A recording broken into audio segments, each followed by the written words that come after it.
Today's top stories. The Philippine Army steps up its security measures to prevent and contain any hostile actions that might be conducted by the communist rebels.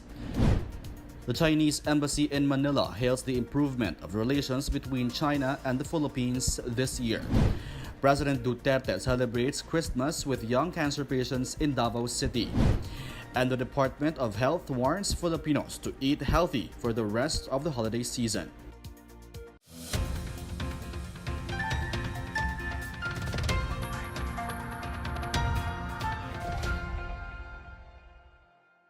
Good day, I'm Pia Rosas Morato. Welcome to the PNA Newsroom. The Philippine Army has stepped up security measures to prevent and contain any hostile actions that might be conducted by the Communist Party of the Philippines' New People's Army. Rom Dulfo has a story. The Philippine Army is tightening its security in preparation for possible attacks by the CPP-NPA. As the CPP-NPA celebrates its 50th founding anniversary today, the rebel group is listed as a terrorist organization by the US and European Union. Despite the group's attacks, the Philippine Army says the doors remain open for those who would like to surrender. According to Army spokesman Lieutenant Colonel Louis Villanueva, despite the unfortunate events wherein some of our peace defenders got wounded, the Army remains steadfast and determined to continue its task of securing and providing tranquility so that the people will feel and enjoy the spirit of Christmas season. He adds, the CPP-NPA marks their anniversary with violence, which is in contrast to the peace agenda that they are trying to sell to the government and the people. For the PNA Newsroom, I'm Rom Dulfo. The Philippine National Police says the celebration of Christmas in the country was generally more peaceful this year. Injuries due to firecrackers are so far 75% lower than in 2017, while indiscriminate firing and illegal discharge of firearms are reduced by 70%. However, the seizure of illegal firecrackers and pyrotechnics rose by 1,000%. President Duterte celebrates Christmas with cancer patients in Davao City, and police rescued nearly 1,000 beggars in Metro Manila until Christmas Eve. More on these and other news around the metro from Rom Dulfo. In Davao City, President Duterte visited young cancer patients at the Southern Philippine Medical Center as part of his Christmas tradition. The president's former aide, Bongo, says the president gave the children toys and treated them to a hearty meal. The president frequently visits cancer patients starting when he was still mayor of Davao City. Presidential spokesman Sal Panelo said the president will spend a no-frills Christmas in his hometown with his family. Meanwhile, the Armed Forces of the Philippines expressed appreciation to soldiers on duty during the holidays. AFP Chief of Staff General Benjamin Madrigal took the opportunity to greet every soldier, airman, sailor, and marine a Merry Christmas. He also expressed his wish for a peaceful celebration and conclusion of the Yuletide holidays. In other news, police have rescued close to 1,000 members of the indigenous peoples who were begging for alms during the Yuletide season. This includes members of the Aita and Bajau communities. 60% of the rescued beggars were minors. NCRPO Chief Guillermo Eliazar says the Department of Social Welfare and Development will assist the indigenous peoples so they could go back to their respective communities. For the PNA Newsroom, I'm Rom Dulfo. In other news, the Department of Interior and Local Government has announced a holding of special elections to fill up vacancies in Sangguniang Kabataan posts nationwide. For SK councils with no chairpersons, the council member with the highest number of votes will assume the vacant chairmanship, while the next in rank will move up through succession. Councils with no or lacking in members will be allowed to call for special elections. The SK special polls for council members will be held on January 19, 2019 at the earliest, or after a new chairperson assumes their post. In Baguio City, inmates decorated their premises with lanterns from their in-house livelihood program. These handicrafts not only aim to spread Christmas cheer, but also support their transformation to a new life. Janice Cave has a story. Colorful lanterns brighten the premises of the Bureau of Jail Management and Penology in Baguio City. The lanterns are made by the inmates or persons deprived of liberty as part of their reformation and livelihood program inside the prisons. Aside from lanterns, they also make home decors, accessories, and other items out of bamboo and recycled materials like wires, paper, and plastic bottles. They also have incorporated beads in their handiworks to make their handicrafts last longer. They sell these items to public and private institutions to help them and their families get by.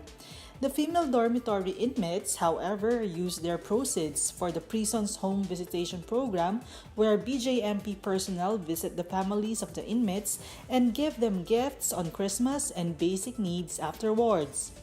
The year-long handicraft making activity aims at enhancing the inmates' skills, creativity, and even their self-esteem. Despite being deprived of liberty, they know that they can do something good and productive as they prepare for a new, productive life. For the PNA Newsroom, I'm Janice Cave. Still to come, China hails the improvement of relations between China and the Philippines this year. Thousands celebrate Christmas at the Duterte Ancestral Home in Davao City. More on these when the PNA Newsroom continues.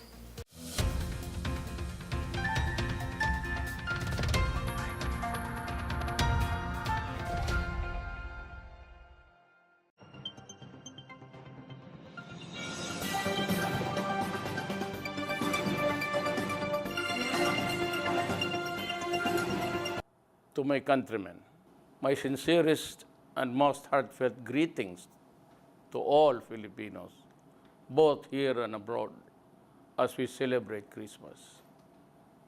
Once again, it is the time of the year when we gather our families and friends to celebrate the Nativity of Jesus. Shares life many blessings and demonstrate our love and gratitude for each other. As we take part in this joyous occasion, may we contemplate on the wealth of the lessons that we can learn from the narrative of Christ's birth.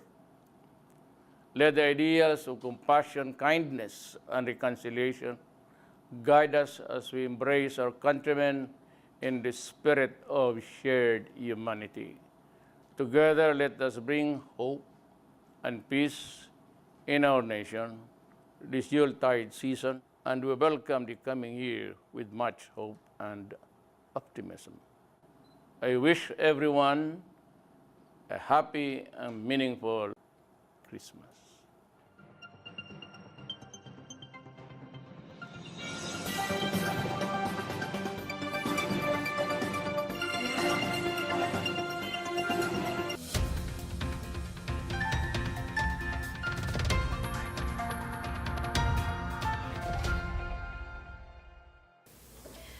"2018 marked a great milestone in China-Philippines relations. This is attributed to the historic visit of President Xi Jinping to Manila last November and the signing of 29 agreements covering cooperation between the new nations. Chargé d'Affaires Tan Kin-sheng says he is optimistic that Manila's trade relations with China as well as with other countries will further flourish. He also reiterates that China has no hidden geopolitical agenda in the Philippines. The Department of Health has reported 6 more fireworks-related injuries in Central Visayas, Central Luzon, and Metro Manila. The injuries involved boys aged between 7 and 13 years. They suffered from burns without amputation. They were also given antibiotics and were sent home after treatment. Meanwhile, a 3-year-old girl who accidentally ingested the contents of a flash bomb last Friday has been discharged and is now recovering. This year's fireworks-related injuries have so far reached 13. The DOH said the recorded injuries starting Friday are 61% less than in the same period last year. The National Economic and Development Authority calls for more investments on agriculture. It highlights the need to enhance the farm sector's resilience, which has 10% contribution to the country's gross domestic product growth. Other factors highlighted are investments in research and development, irrigation, and crop and livestock breeding. Report says about 17 billion pesos were lost in products and facilities between the years 2000 and 2016 due to environmental hazards brought by climate change. The Police Regional Office Cordillera condemned an attack on the CAFCU Active Auxiliary Patrol Base in Kalinga Province last Sunday by members of the New People's Army. The incident left the base commander dead and 3 other personnel injured. The communist commander, identified as Roy Tongdo, was also killed in the attack. Chief Superintendent Rolando Nano says the attack shows that the communist rebels are not sincere in pursuing peace. Cordillera Police also seeks justice for the death of Base Commander Sergeant Elon Bayang. They reiterate their plea to the public to help the government end the terrorist activities of the NPA. Filipinos all over the country welcome the Christmas season with solemnity, holiday cheers, and care for their fellow countrymen. Let's take a look at the Christmas stories from the provinces from Janice Cave. In Davao City, thousands of people queued up for the Pahalipay sa Pasko, a yearly Christmas treat of President Rodrigo Duterte and Mayor Sara Duterte Carpio, held at the ancestral residence of the First Family in Davao City. The crowd and well-wishers received assorted goods. They also enjoyed a mini concert and parlor games. In Kawit, Cavite, local folks witnessed the town's Yuletide Catholic Church tradition called Maitinis on Christmas Eve. The annual event relieves the journey of Saint Joseph and the Virgin Mary in search for an inn for Jesus Christ's birth. It is portrayed with a long procession around town. Bishop Reynaldo Evangelista reminds everyone the simplicity and humility of the Lord Jesus, which is the spirit of the Christmas season. In Iloilo City, Plaza Libertad transformed into a magical place reminiscent of the American comedy film Night at the Museum. Animals and other figures decorated with Christmas lights come to life in the evening. The imposing 25-foot Christmas tree is another highlight, which is standing in front of the City Hall. The plaza's transformation will continue until the Dinagyang Festival on January 25 to 27 next year. For the PNA Newsroom, I'm Janice Cave. Up next, the Department of Health warns Filipinos to eat healthy for the rest of the holiday season. Japan lays down new policies as it prepares to accept over 300,000 foreign workers. The PNA Newsroom returns after these reminders.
As holiday feasting continues way until New Year, the Department of Health reminds the public to eat healthy.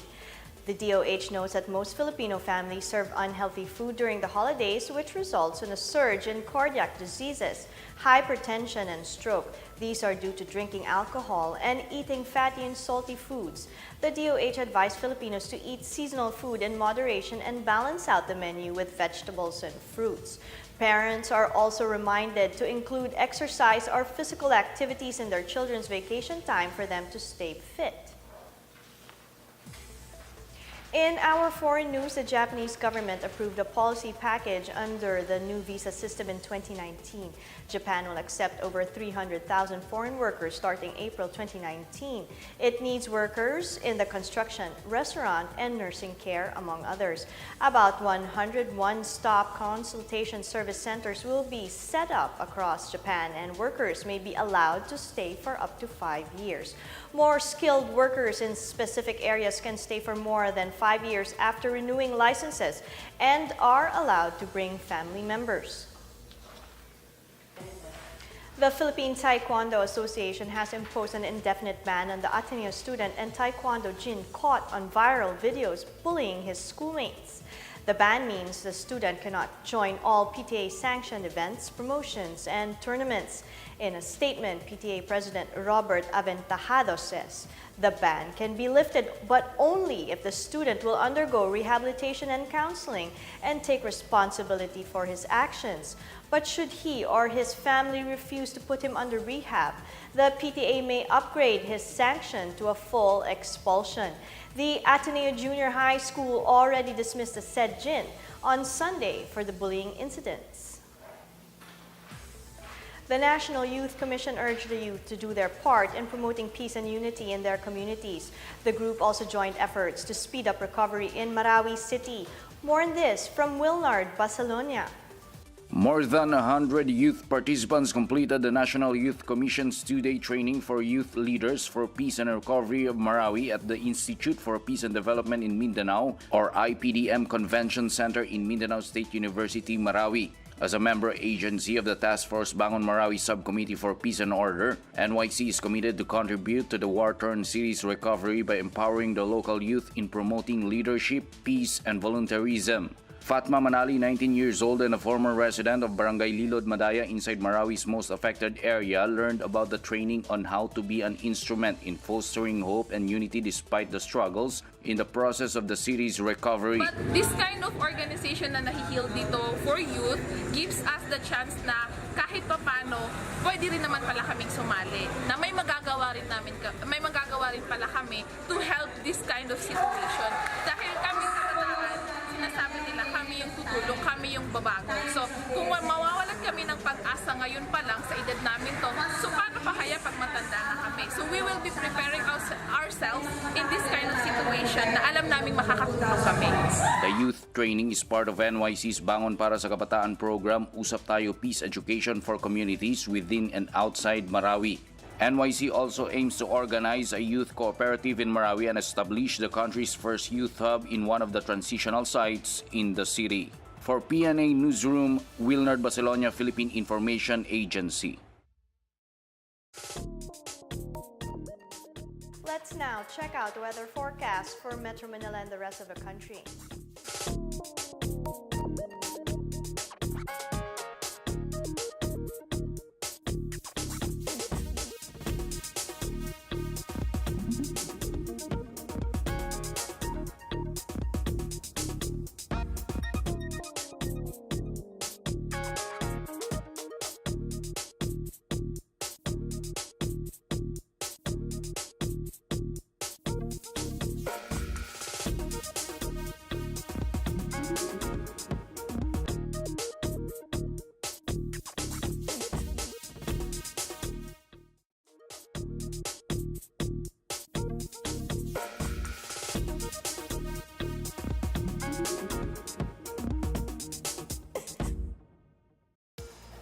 Here's another look at today's top stories. The Philippine Army steps up its security measures to prevent and contain any hostile actions that might be conducted by the communist rebels. The Chinese embassy in Manila hails the improvement of relations between China and the Philippines this year. President Duterte celebrates Christmas with young cancer patients in Davao City.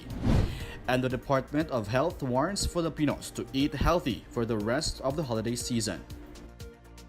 Thank you for watching another edition of the PNA Newsroom. To check out these and other stories, visit the PNA website or follow the Philippine News Agency on Facebook and Twitter. For more stories about the government and how it serves the Filipinos, look for these hashtags in all of our social media platforms and websites. And that's your daily dose of the latest news and information that you need to know from the PNA Newsroom. I'm Pia Roses Morato. Good day.